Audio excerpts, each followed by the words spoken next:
2015 ഫെബ്രുവരിയിൽ തിരുവനന്തപുരത്തെ സുമയ്യ ഷാജഹാൻ ദമ്പതികളുടെ ചതിയിൽപ്പെട്ട ഏതാനും ഇരകളാണ് ഇന്ന് നമ്മുടെ മുമ്പിൽ എത്തിയിരിക്കുന്നത്.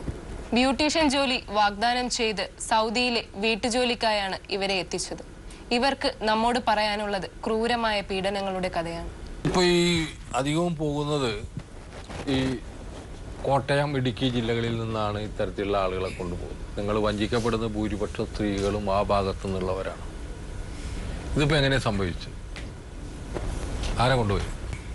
എന്നെ കൊണ്ടുപോയത് സുമയ്യയും ഷാജഹാനും കൂടിയാണ്. സുമയ്യ, ഷാജഹാൻ എന്ന് പറയുന്നവരോടത്തുകാരാണ്, തിരുവനന്തപുരത്തുകാരാണ്. എത്ര പൈസ കൊടുത്തു?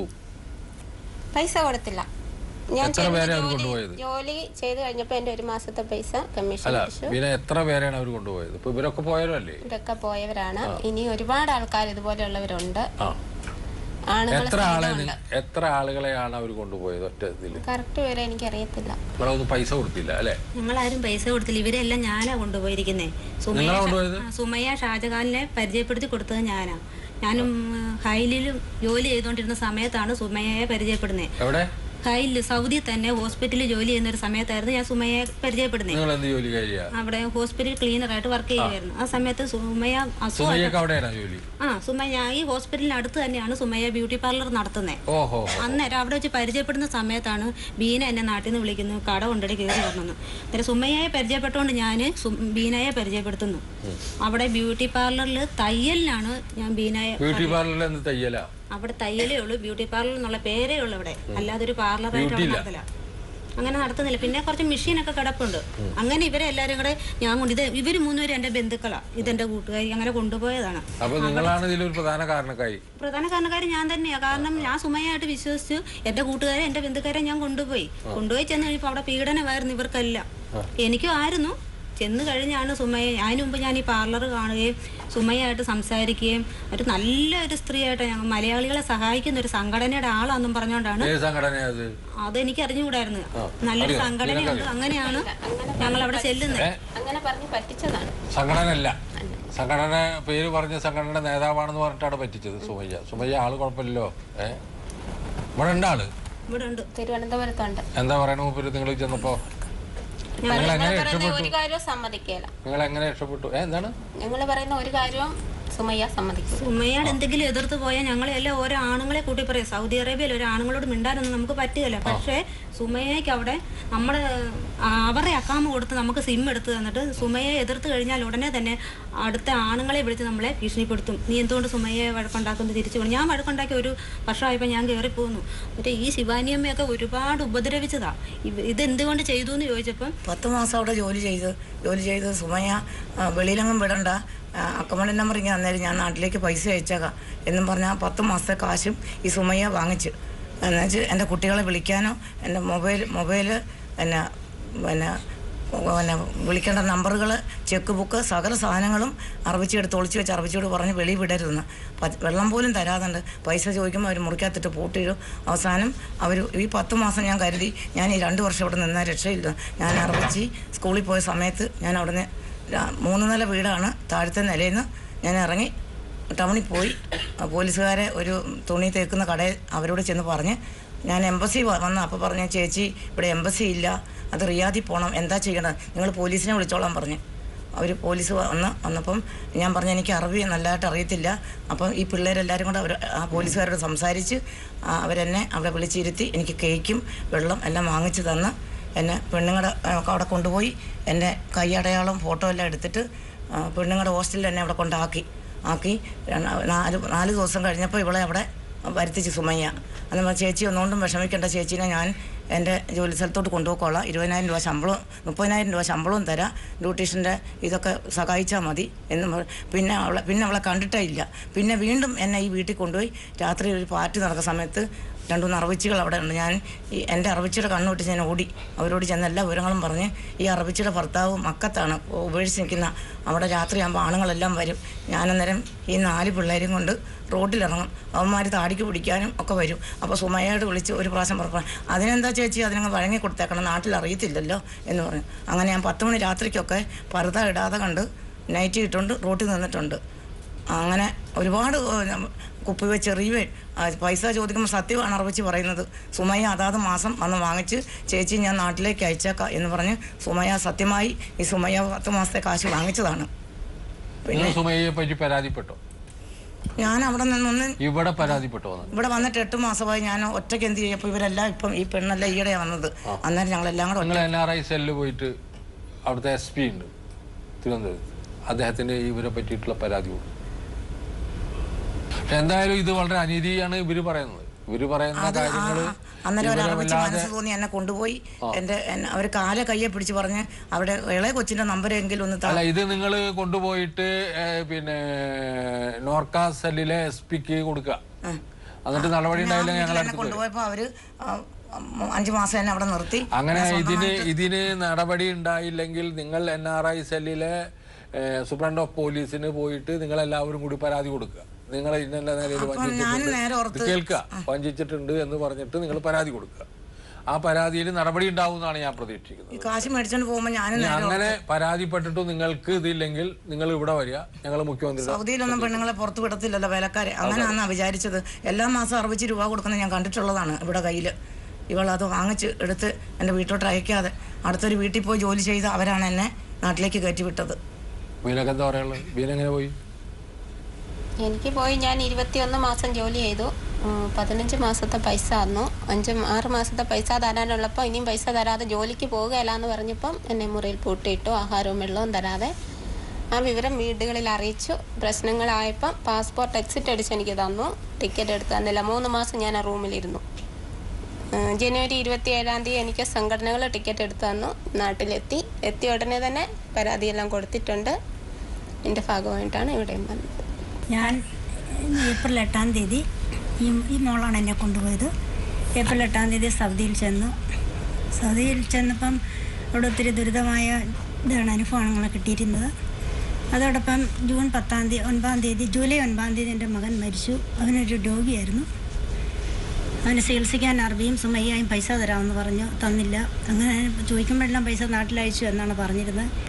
അപ്രകാരം ഞാൻ സമാധാനമായിട്ട് ജോലി ചെയ്ത് ഇവർ ഹോസ്പിറ്റൽ ക്ലീനിങ്ങിനാണെന്നും പറഞ്ഞാണ് ഇവിടെ ഞങ്ങളെ കൊണ്ടുപോയത്. 8 മണിക്കൂർ ജോലിയും അത് കഴിഞ്ഞ് ചെയ്താൽ ബാക്കി ശമ്പളം കൂടുതൽ കിട്ടും എന്നും പറഞ്ഞാണ് കൊണ്ടുപോയത്. അവിടെ ചെന്നപ്പം 14 പേരുള്ള മക്കളുള്ള അറബിയുടെ വീട്ടിലേക്കാണ് കൊണ്ടുവിട്ടത്. അവിടുത്തെ ജോലിയെല്ലാം ചെയ്യുകയും ചെയ്യായിരുന്നു. അതുപോലെ ഇപ്പോൾ 30,000 സാലറി പറഞ്ഞാണ് ഞങ്ങളെ ഇവിടുന്ന് കൊണ്ടുപോയത്. അത് പകുതി പോലും കിട്ടിയിട്ടില്ല. എന്നിട്ട് അതിൽ 1000 രൂപ 9 മാസം ജോലി ചെയ്തപ്പം കിട്ടി. അത് നാട്ടിലേക്ക് ഫോൺ ചെയ്യും. എണ്ണ, ഷാമ്പു, സോപ്പ് ഇതെല്ലാം തേച്ച് മേടിക്കാൻ കഴിഞ്ഞാൽ പിന്നെ വെറും 700 രൂപ പോലും നാട്ടിലേക്ക് അയക്കാനില്ലായിരുന്നു. ഇപ്പം അതുപോലെ എൻ്റെ മോന് തലയ്ക്കൊരു ഞരമ്പിനൊരു പ്രശ്നമുള്ളൊരു കൊച്ചായിരുന്നു. അന്നേരത്തേക്ക് അത് ഓപ്പറേഷൻ അവിടെ വെച്ചായിരുന്നു. ജൂലൈ 9-ാം തീയതി കുഞ്ഞ് മരിച്ചു. ജൂലൈ 14-ാം തീയതി എന്നെ കൊണ്ടുവന്ന് ഇവർ കൊണ്ടുവന്നു. നാട്ടിലെത്തിയതാണ് പറയാൻ പോകുന്നത്. ജൂലൈ 11-ാം തീയതി എന്നെ കൊണ്ടുവന്ന് അറബിയും കൂടെ ഒരു വാനെ കയറ്റി ഒരാളില്ലാത്ത ഒരു സ്ഥലത്ത് കൊണ്ടിറക്കി വിട്ടിട്ട് ഇവർ വാൻ വിട്ടുപോയിട്ട് അവിടെ കുറേ കുറ്റിക്കാടുകൾ മാത്രമേ ഉള്ളായിരുന്നു. അവിടെ കൊണ്ടിറക്കി വിട്ട് കഴിഞ്ഞ് പിന്നെ ഒരു പോലീസ് വണ്ടി വന്നു. പോലീസ് നല്ല മനുഷ്യരായിരുന്നു. അവരെൻ്റെ ബാഗും എല്ലാം എടുത്ത് സ്റ്റേഷനിൽ കൊണ്ടുപോയി എൻ്റെ ഡ്രസ്സുകളെല്ലാം ചെക്ക് ചെയ്തു. അത് കഴിഞ്ഞ് തന്നെ ഒരു 3 മണിക്കൂർ ഒരു ഇരുണ്ട മുറിക്കകത്തിട്ട് ശ്വാസം മുട്ടി മരിക്കുന്ന ഒരവസ്ഥ വന്നായിരുന്നു. പിന്നെ അവരെന്നെ കൊണ്ടുപോയി ഇന്തോനേഷ്യ, ഇത്യോപ്യ, ഫിലിപ്പിന് ഇങ്ങനെ പീഡനത്താൽ ഇരയായി കിടക്കുന്നവരെ കൊണ്ടുപോയി ഉള്ള സ്ഥലത്ത് കൊണ്ടിട്ട് അവിടെ ഭക്ഷണമൊന്നുമില്ലായിരുന്നു. എൻ്റെ ഫോൺ 2 മേടിച്ച് വെച്ച് നാട്ടിലെ വിവരങ്ങളും അറിയാമെന്നു. അങ്ങനെ ജൂൺ 14-ാം തീയതി ഞാൻ അന്ന് അവരോട് ആവശ്യപ്പെട്ടിരുന്നു, ഞാൻ പൈസ തരാം, എൻ്റെ കയ്യിൽ പൈസ ഉണ്ട്, ടിക്കറ്റ് എടുത്ത് എൻ്റെ കുഞ്ഞിൻ്റെ ജഡം കാണാൻ എന്നെ വിടണമെന്ന് പറഞ്ഞു. ഇവർ വിട്ടില്ല. ഇവരവിടെ കൊണ്ട് വിട്ട് കഴിഞ്ഞിട്ട് ജൂലൈ 12-ാം തീയതി ഞാൻ പൈസ എടുത്ത് കൊടുത്ത് തലേന്ന് 13-ാം തീയതി സുമയ്യയും എൻ്റെ അർബിച്ചിയും കൂടെ വന്ന് ഞാൻ 1500 രൂപ സുമയ്യ എൻ്റെ കൊണ്ട് കൈപ്പറ്റി ടിക്കറ്റ് എടുത്ത് പിറ്റേ ദിവസം 10 മണിയായപ്പോൾ ഞാൻ അവിടെ നാട്ടിൽ നിന്ന് ഇവിടെ വന്നാണ് എൻ്റെ കുഞ്ഞിനെ കാണാൻ എനിക്ക് പറ്റിയത്. രാവിലെ 6 മണിയായപ്പോൾ വെളുപ്പിന് 6 മണിയായപ്പോൾ വന്നു. അതുപോലെ ഞങ്ങൾക്ക് എനിക്കൊന്നിട്ട് ആവശ്യപ്പെടാനുണ്ട്. ഞങ്ങളെല്ലാം കൂലിപ്പണി എടുത്താണ് ജീവിക്കുന്നത്. നിങ്ങളോട് 30,000 രൂപ സാലറി പറഞ്ഞ് കൊണ്ടുപോയിരിക്കുന്നത്. ഞങ്ങൾ അവിടെ ചെന്ന് ഒത്തിരി കഷ്ടത അനുഭവിച്ചിട്ടുണ്ട്. അതുകൊണ്ട് ആ പൈസ ഞങ്ങൾക്ക് കറക്റ്റായിട്ട് മേടിച്ച് തന്ന് ഞങ്ങളെ സഹായിക്കണം. കാരണം ഒരു കൂലിപ്പണി എടുക്കാൻ പറ്റാത്ത അവസ്ഥയാണിപ്പോൾ. അതുപോലെ ബുദ്ധിമുട്ട് അനുഭവിക്കുന്നുണ്ട്, കടബാധകൾ അതുപോലെ തന്നെയുണ്ട്. ഞങ്ങൾക്ക് ആ പൈസ തന്ന് ഞങ്ങളെ മേടിച്ചത് സഹായിക്കണം. 2015 മെയ് മാസത്തിലാണ് പോകുന്നത്. ആശുപത്രി ക്ലിനിക്കാണെന്ന് പറഞ്ഞ് കൊണ്ടുപോയത്. അവിടെ ചെന്നപ്പോൾ വീട്ടിലെ ജോലിയായിരുന്നു. ശമ്പളം 200 രൂപ വെച്ചായിരുന്നു കിട്ടിക്കൊണ്ടിരുന്നത്. 6-7 മാസം വരെ 800 രൂപ കിട്ടിയത്. അത് കഴിഞ്ഞ് പിന്നെ 1000 രൂപ വെച്ച് ഞങ്ങൾക്ക് കിട്ടിയത്. പിന്നെ 1.5 വർഷമായപ്പോൾ ഞാനിങ്ങ് പോരുമായിരുന്നു. ആദ്യമേ 7 മാസം 8 മാസം കൊച്ചിന് 700 രൂപ വെച്ചാണ് കിട്ടിയത്. അത് ഫോൺ ചാർജ് മറ്റുള്ള സാധനങ്ങളെല്ലാം മേടിച്ച് കഴിയുമ്പം വെറും 600 രൂപ പോലും നാട്ടിലേക്ക് അയക്കാനില്ലായിരുന്നു. 30,000 പറഞ്ഞ് ഹോസ്പിറ്റൽ ക്ലിനിക്കിനാന്ന് പറഞ്ഞാണ് ഞങ്ങളെല്ലാവരും ഈ കൊച്ച് സുമയ്യയുടെ വീട്ടിൽ വീണ് അങ്ങനെയാണ് ഞങ്ങളെ കൊണ്ടുപോയത്. സൗദികൾ കറക്റ്റായിട്ട് പൈസ തരും. സുമയ്യ ഞങ്ങൾക്ക് തരാത്ത ഞങ്ങൾ കാണുന്ന കാരണം അവർ ജോലി ചെയ്താണ് അവർ കാശ് തന്നിരിക്കും. പക്ഷേ ഞങ്ങൾക്കത് കിട്ടിയിട്ടില്ല. ഇപ്പോഴേ എൻ്റെ മൊബൈൽ നമ്പറിൽ ഞാൻ വിളിച്ച് ഞങ്ങളിങ്ങനെ കരളി ചാനലിലോട്ട് പോകുവാണ്. ഇവിടെ സ്റ്റേഷനിലും പോവുക, പള്ളിക്കലും വരുന്നുണ്ട്. അതിനൊന്നും ഞങ്ങൾ പോകുന്നില്ല. ഞങ്ങളിവിടെ നിൽക്കുക, കുറച്ച് പൈസ ഞങ്ങൾക്ക് തരാം, അല്ല ഞങ്ങൾ അടുത്ത വഴി നോക്കുമെന്ന് പറഞ്ഞു. എൻ്റെ കയ്യിൽ പൈസയൊന്നുമില്ല, എൻ്റെ കയ്യിൽ പൈസയൊന്നുമില്ല എന്നിത്ര അവർ പറഞ്ഞു. ഫോൺ കട്ടാക്കി. പ്രവാസി സമൂഹത്തോടാണ് ഇപ്പോൾ ഏറ്റവും കൂടുതൽ മലയോര പ്രദേശങ്ങളിലുള്ള സ്ത്രീകളെയാണ് ഗൾഫ് നാടുകളിൽ കൊണ്ടുപോയി പീഡിപ്പിക്കപ്പെടുന്നത്. അത് പ്രധാനമായിട്ടും ഇതിൻ്റെ ഏജൻഷിപ്പ് മലയാളികളാണ്.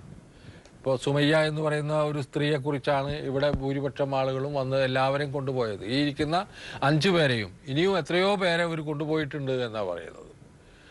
അപ്പോൾ ഇവർ ന്യായമായി വന്ന് കാര്യങ്ങൾ പരിഹരിക്കണം, ഇവരെന്താണ് ചെയ്തത് എന്ന് പറയണം എന്നാണ് എനിക്ക് അഭ്യർത്ഥിക്കാനുള്ളത്. അതുപോലെ തന്നെ പോലീസ് ഇതിനെക്കുറിച്ച് നിഷ്പക്ഷമായ ഒരു അന്വേഷണം നടത്തി ഇവരുടെ പരാതി നിങ്ങളുടെ കയ്യിലുണ്ട്, അതിനൊരു പരിഹാരം ഉണ്ടാക്കണം. കാരണം ഇത്തരത്തിലുള്ള മലയോര പ്രദേശങ്ങളിലെ പാവപ്പെട്ട സ്ത്രീകളെയാണ് ഇത്തരത്തിലുള്ള പീഡനങ്ങൾക്ക് ഇടയാക്കുന്നത്. ആദ്യകാലത്ത് കടലോര ആയിരുന്നെങ്കിൽ ഇന്ന് അവർ കുറേ കാര്യങ്ങളൊക്കെ മനസ്സിലാക്കിയത് കൊണ്ടായിരിക്കാം ഇത്തരത്തിലുള്ള മലയോര പ്രദേശങ്ങളിലേക്കുള്ള പുതിയ അന്വേഷണം ഈ ഏജൻസികൾ ആരംഭിച്ചിട്ടുള്ളത്. ഈ ഏജൻസികളെ നിലക്ക് നിർത്തേണ്ട കാലം അതിക്രമിച്ചിരിക്കുന്നു.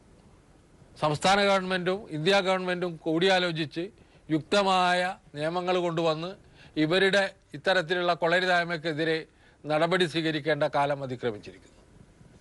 കാരണം ഇവർ കൊണ്ടുപോയി വഞ്ചിക്കപ്പെടുന്ന സ്ത്രീകളുടെ എണ്ണം അനുദിനം വർദ്ധിച്ചു വരികയാണ്. ഇതൊരു പ്രത്യേകതരം റാക്കറ്റായി വന്നിരിക്കുകയാണ്. ഈ മൈഗ്രേഷനെ മുഴുവൻ വെട്ടിച്ചുകൊണ്ടാണ് ഇവരെ കൊണ്ടുപോകുന്നത്. ഞങ്ങൾ ഈ ഭക്തികളിൽ നിരവധി തവണ പറഞ്ഞതാണ്, ഈ മൈഗ്രേഷൻ തട്ടിപ്പിൽ വെട്ടിച്ചു കൊണ്ടുപോകുന്ന എല്ലാ ആളുകളും കുടുങ്ങാൻ പോകുകയാണ്. അതുകൊണ്ട് കൃത്യമായ കോൺട്രാക്റ്റ്, കൃത്യമായിട്ടുള്ള വ്യവസ്ഥകൾ, ഇതൊക്കെയുള്ള വഴിയിലൂടെ മാത്രമേ പാവപ്പെട്ട സ്ത്രീകളോ മറ്റു തൊഴിലാളികളോ പോകാൻ പാടുള്ളൂ എന്ന് ഞങ്ങൾ അഭ്യർത്ഥിക്കുകയാണ്. ഇത് വരാതിരിക്കാൻ, ഇത്തരത്തിലുള്ള അനുഭവങ്ങൾ വരാതിരിക്കാൻ പ്രധാനമായിട്ട് നമ്മൾ ചെയ്യേണ്ടത് നമ്മളെ തന്നെ കരുതലോടുകൂടി വയ്ക്കുക എന്നുള്ളതാണ്. നമ്മൾ കരുതലോടുകൂടി കാര്യങ്ങൾ വയ്ക്കുക. വിസ എന്ന് പറയുമ്പോൾ ഓടിപ്പോവുകയല്ല ചെയ്യേണ്ടത്. അത് എവിടെ നിന്ന് വരുന്നു, എങ്ങനെ വരുന്നു, എന്ത് നമുക്ക് കിട്ടും, ഇതൊക്കെ കൂടി ചോദ്യങ്ങൾ നിങ്ങൾ ചോദിക്കണം. അതിന് വല്ല കടലാസും വിസയുടെ കൂടെ ഉണ്ടോ എന്ന് ചോദിക്കണം. അല്ലാതെ ഒരു വിസ കൊണ്ട് കിട്ടിയ കടലാസായിട്ട് പോകുകയല്ല. പല വിസകളും അറബികൾക്കോ മറ്റുള്ളവർക്കോ പീഡിപ്പിക്കപ്പെടാനുള്ള ഒരു രേഖയായിട്ട് മാറിയിരിക്കുന്നു. പീഡിപ്പിക്കപ്പെടാനുള്ള ഒരു ലൈസൻസാണത്, അതിക്രമിക്കാനുള്ള ഒരു ലൈസൻസാണ് പല വിസകളും. അല്ലാതെ ജീവിത സംരക്ഷണത്തിനുള്ളതല്ല എന്ന് നമ്മളോട് പലതവണ പറയുന്നതാണ് ഈ സഹോദരികളുടെ ജീവിതം. അതുകൊണ്ട് തീർച്ചയായിട്ടും നമ്മൾ പ്രധാനമായിട്ട് കാണേണ്ടത് ഈ വരുന്ന വിസകളുടെ കൂടെ ഉണ്ടാകുന്ന കോൺട്രാക്റ്റ് ഉണ്ടെങ്കിലേ പോകാൻ പാടുള്ളൂ, അല്ലാതെ പോകാൻ പാടില്ല എന്ന് എല്ലാ മലയാളി സഹോദരിമാരോടും സഹോദരന്മാരോടും ഞങ്ങൾ വിനയപൂർവ്വം അഭ്യർത്ഥിക്കുകയാണ്. അച്ഛൻ്റെ അനിയൻ്റെ മോളാണ് സാറേ ഇത്. അപ്പം അത് 3 വർഷം കഴിഞ്ഞപ്പം വന്നപ്പം ഞങ്ങൾ അങ്ങനെ വിശ്വസിച്ച് മുണ്ടക്കം പോലീസ് സ്റ്റേഷൻ ഞങ്ങൾ പരാതി കൊടുത്തിട്ടുണ്ട്. എസ് ഐ ഞങ്ങളെ വഴക്ക് പറഞ്ഞു. അതിന് അച്ഛൻ്റെ മേടിക്കണ്ടല്ലോ, ഞങ്ങൾ വിശ്വസിച്ച് അതിനെ നമുക്ക് ഇതിനെന്തെങ്കിലും പരിഹാരം ഉണ്ടാവുമെന്ന് നോക്കാം കേട്ടാ. പിന്നെ